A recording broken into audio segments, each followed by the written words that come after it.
Hi everyone, welcome to Real Numbers Part 2. In Part 1, we already learned about Euclid's division lemma. So now in Part 2, we are going to learn about Euclid's division algorithm. So in Part 2, we are going to learn about Euclid's division algorithm. So our today's topic is Euclid's division algorithm. So let us discuss first about algorithm. What is meant by algorithm? So an algorithm is a sequence of well-defined steps or a series of well-defined steps which gives the procedure to solve a problem. You know, any subject, whether it is mathematics or social studies or any other subject, whatever the subject it is, to solve any problem, there should be a procedure. There will be a proper procedure to solve any problem in any subject. For example, let us take a simple equation in mathematics. How do you solve a simple equation? For example, you take the equation 2x plus 5 is equal to 11. Suppose you take this equation, how do you solve? In the first step, here is the constant and the right side also we have constant. Let us transpose plus 5 from LHS to RHS, that is from left hand side to right hand side.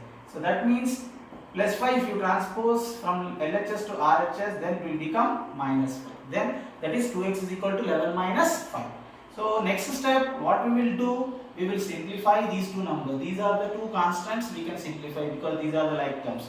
So simplifying like terms is the next step. Afterwards, you see, we have to solve the simple equation, means we have to find the unknown value or the value of the variable present in the equation. So what is the variable present in this equation? X. So we have to find x. So we do not require 2x. So here 2 is the coefficient of x which is not required in the LHS. So let us transpose into RHS. If 2 is transposed, here 2 is multiplying LHS actually. 2 is multiplying x. If you transpose into right side, it divides 6. That is, we will give 6 by 2. Then we will get 6 by 2 is equal to 3. So x is equal to 3 is the solution of this simple equation. So do you observe some steps in solving the simple equation? So here we have a series of steps. This is the procedure to solve a simple equation. Okay, in similar way, to solve any problem, to solve anything, definitely there will be a procedure. Not only in mathematics, in any other language. For example, recently our society provided the facility of learning subject from the Oaks student app. So, you know, you are using daily Oaks student app. So, how you are using Oaks student app? What is the procedure? What are the steps involved in that? So, at first, what we did, first of all, we sent the links. We sent the links of Oaks student app to your individual numbers. That is the first step. Okay. So in the second step, what you did through that links, you downloaded the Oaks student app from the Play Store. Okay, this is the second step. So after downloading, what you did? After downloading, so you signed in with the login ID and password which were provided by the Oaks team. With the help of that login ID and password, you signed in that Oaks student app. That is the third step. So and then the fourth step is, so and successfully you log in the Oaks student app, and now you are using the Oaks student app and you are enhancing your learning levels. Okay, so you are learning the subject.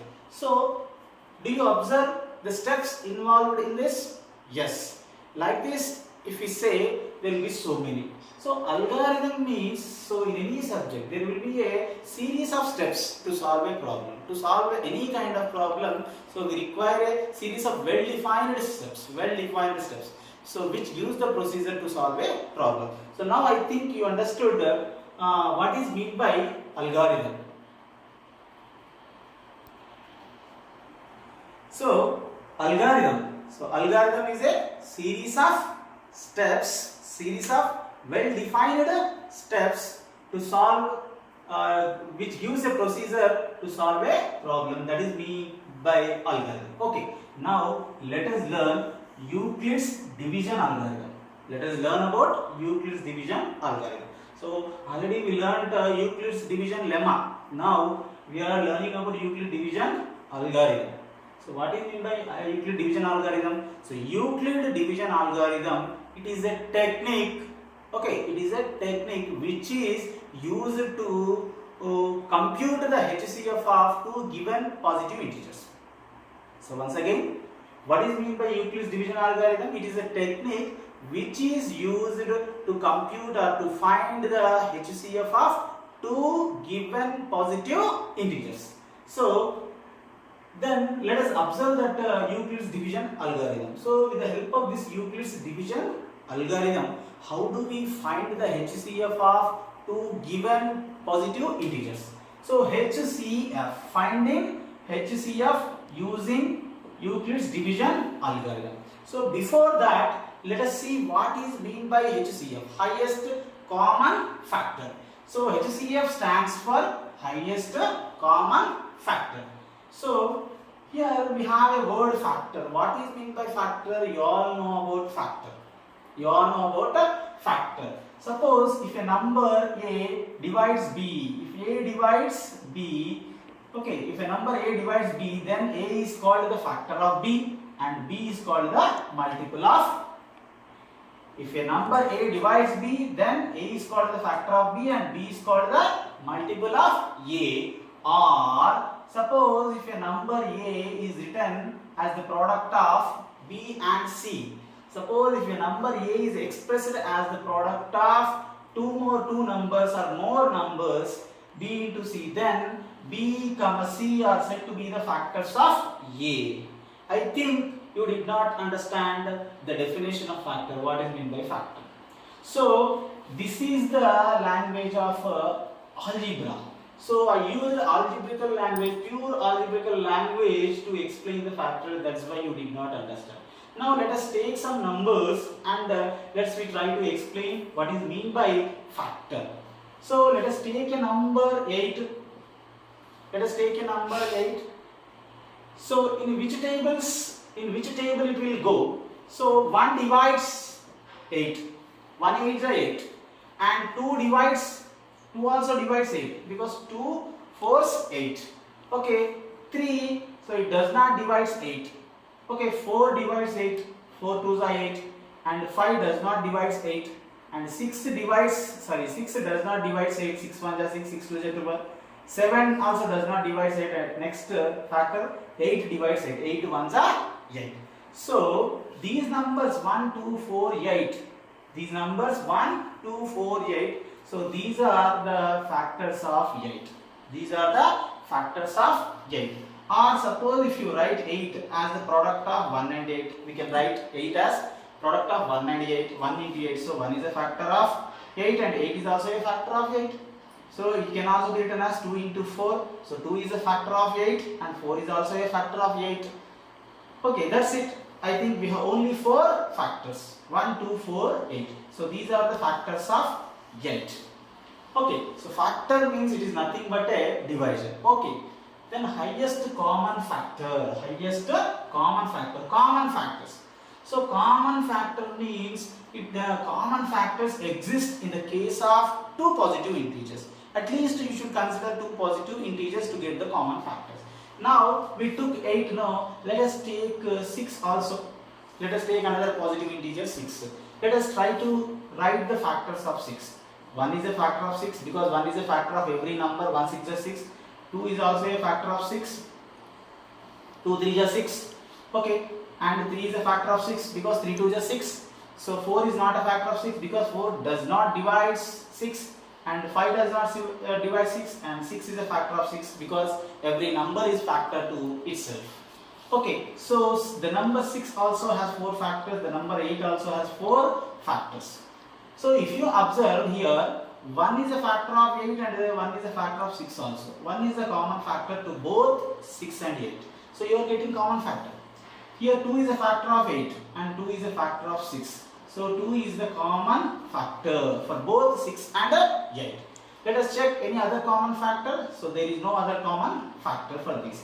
So if you write the common factors of 6 and 8, so we will get 1 and 2. these are the common factors. These are the common factors of 6 and 8. So out of these common factors, which is highest? 2 is highest. So 2 is called the highest common factor. 2 is called the highest common factors. Okay, so there may be many common factors to given two positive integers, but the highest common factor is unique. Remember that there may be many common factors to given integers, but so there will be only one highest common factor, or there will be a unique highest common factor. So when I was kid, my grandmother used to tell the stories. So most of the times she used to tell one story. Once upon a time there was a king.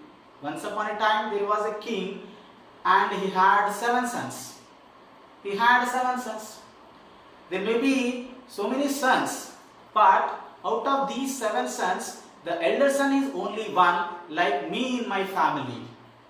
In similar way, there may be n number of common factors. There may be so many common factors to given positive integers, but the highest common factor is always unique. The highest common factor is always unique. So the HCF of 6 and 8 is 2.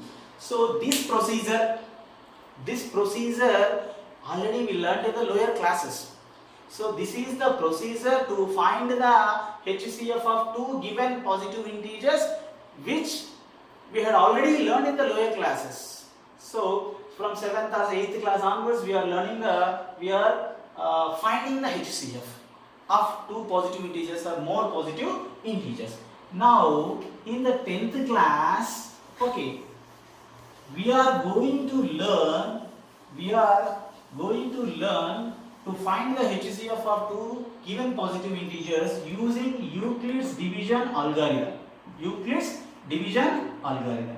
So same example if you take, so you got the HCF of 6 and 8 is equal to 2. Okay, for the same number 6 and 8, so I will find the HCF.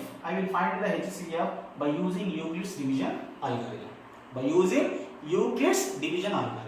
Okay, so what is Euclid's division algorithm? If two given integers, if two positive integers are given, so we have to divide the highest or the greatest integer or the largest integer by the smallest integer, and we have to find the two unique numbers. By using in this division, you will get two unique integers which are quotient and remainder. Already we said in part 1. So we will get a unique quotient and unique remainder. We have to find that. So 6 1 ja 6, 6 2 ja 12 on goes. So 6 1 ja 6. If you subtract, then what is the remainder? Remainder is 2. This is the quotient and this is the remainder. Okay. So what is the Euclid's division lemma? So according to Euclid's division lemma, we have dividend. So we said the dividend, we denoted the dividend, we represented the dividend by the letter A. So dividend is equal to divisor. We took the divisor as B into quotient plus remainder. So where one condition be written, where remainder is greater than or equal to 0 and always less than the divisor B. This condition we written in the Euclid's by explaining Euclid's division lemma. Okay, so now let us write this. To these 4 numbers, let us write the Euclid's division lemma. So what is the dividend here? 8 is the dividend. So B is the divisor. What is the divisor here? 6 is the divisor. Into what is the quotient here? 1 is the quotient. Plus what is the remainder? So remainder we got 2. So 8 is equal to 6 into 1 plus 2. Here you observe the remainder. Remainder is 2. It is not equal to 0. Initially, in the first step, okay, we started finding the HCF by applying division algorithm to the given two integers 6 and 8. This is the first step. In this first step, we got the remainder 2. We did not get the remainder 0. So if you did not get the remainder 0, what we have to do? So we have to proceed further. So again one more time we have to apply Euclid's division algorithm. One more time we have to apply. So to what numbers we have to apply Euclid's division lemma or Euclid's division algorithm? Okay, let's see. So to this divisor and the remainder. In every step we have to apply the division lemma or division algorithm to the divisor and the remainder. So now we have to apply the division algorithm for 6 and 2. So divisor is 6 and the remainder is 2. So in this, which is the greater number? 6 is the greater number. Let us divide it by the smaller number 2. Again you find the quotient and remainder in this division.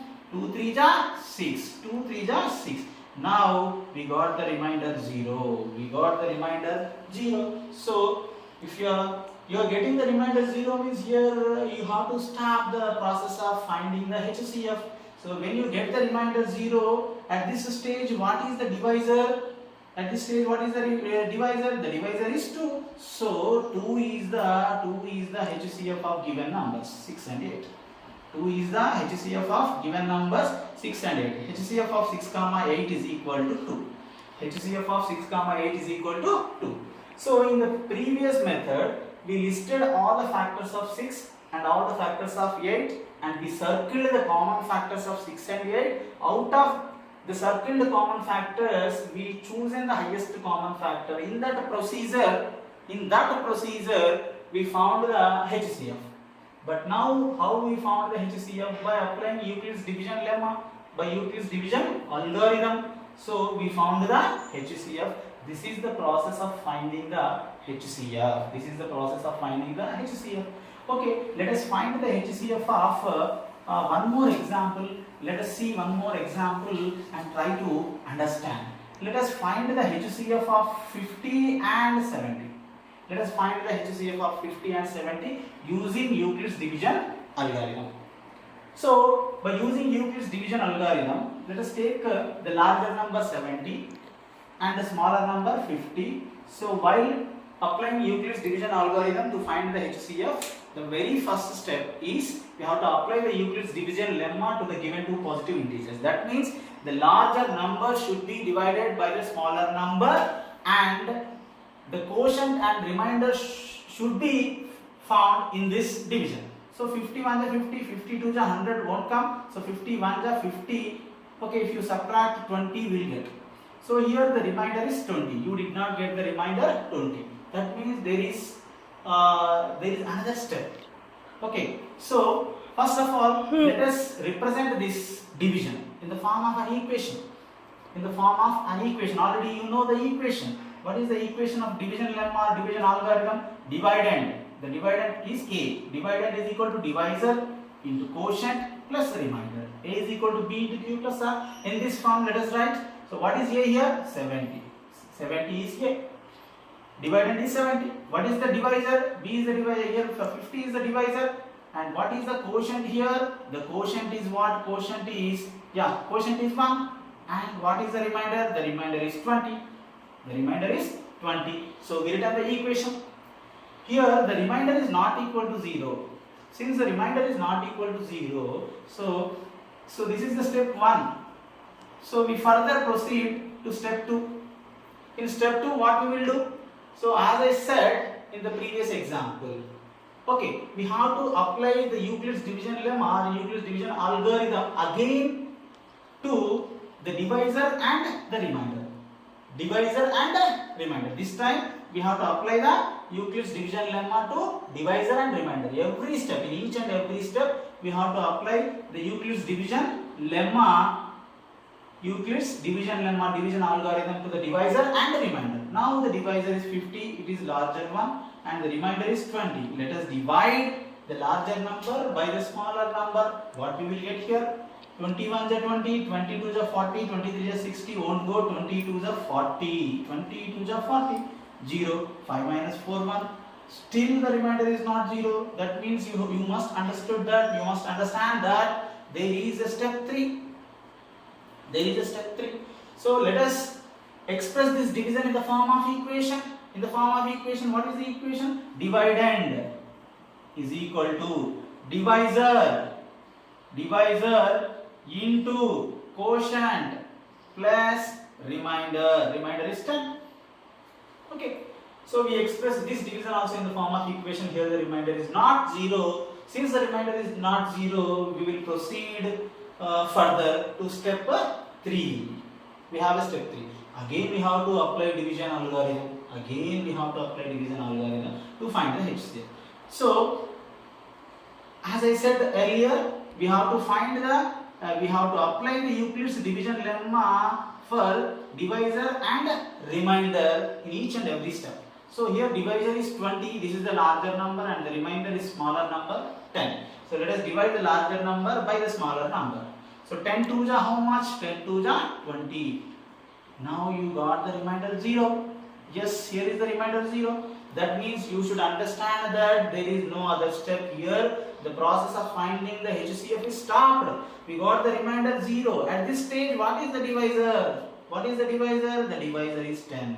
So let us write this in the form of equation here. Dividend 20 is equal to divisor into quotient 10 into 2 plus remainder. What is the remainder? 0. Finally, you got the remainder 0. So at this stage, what is the divisor at this stage? The divisor is 10. So at this stage, the divisor is this one. Okay. So the divisor 10 is called the HCF of 50 and 70. We write like this: HCF of 70 and 50 is equal to 10. So in this way, we will find the HCF of two given positive integers using Euclid's division algorithm. Okay, so by taking the examples, we found the Euclid's division algorithm. So in the previous example, we took 6 and 8 and we found the HCF. We got 2. Now we found the HCF of 50 and 70 and we got 10. Now let us make it general. So let us now I will explain the finding HCF of two given positive integers using Euclid's division algorithm. So let us make it general. So in the previous examples, the numbers are specific, 6 and 8. So these are the specific numbers.